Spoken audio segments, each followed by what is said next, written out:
So, hello guys. Good morning everyone. God bless you. Mahaw deta. So, ngayon guys, buksan ko to nga suka. Ito nga suka guys, ano siya guys, dala to sa alagaw o Sambales, Pangasinan. Ano siya, ang pangalan, Chimay Spicy Trading. So, maanghang pala to siya guys. So, try ko siya bukas kasi isausaw ko sa piniritong isda. So, tingnan ko lang kung ano. Kasi nakalagay to. Pero, galing Chimay. Ang nagkawad Chimay siya. So, tigman ko siya kung masarap pa siya masuka. So, shout out sa may-ari. Chimay Spice Trading. So, buksan natin kung masarap pa siya.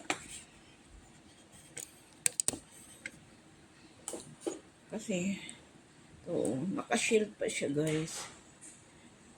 Dala to sa alaga. Tignan ko siya kasi iba kasing suka ngayon yung dato puti.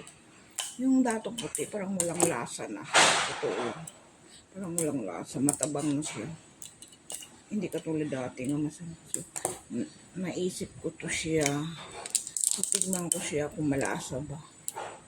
Kung masarap ba siya. Pero maanghang yata kasi spicy siya di ba? Kapag spicy, maanghang ba yun? Kasi nakalagay spicy. So, tignan ko siya. Kung mabuksan.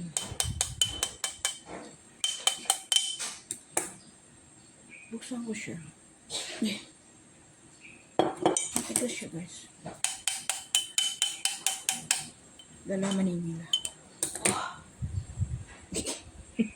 Okay. Hindi ko mabuksan.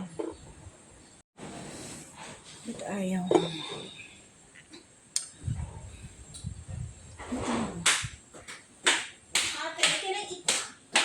Kanina ko.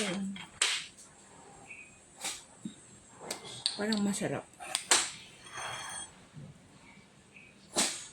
Galing sa Chimay Spicy. Tingnan ko siya kung ano.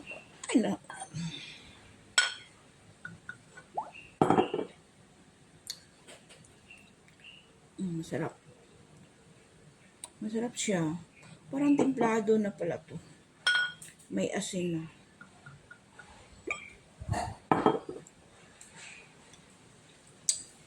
Masarap. Medyo maanghang, hindi siya sobrang anghang. Medyo lang. Kasi nakalagay ito spicy. So, thank you for watching.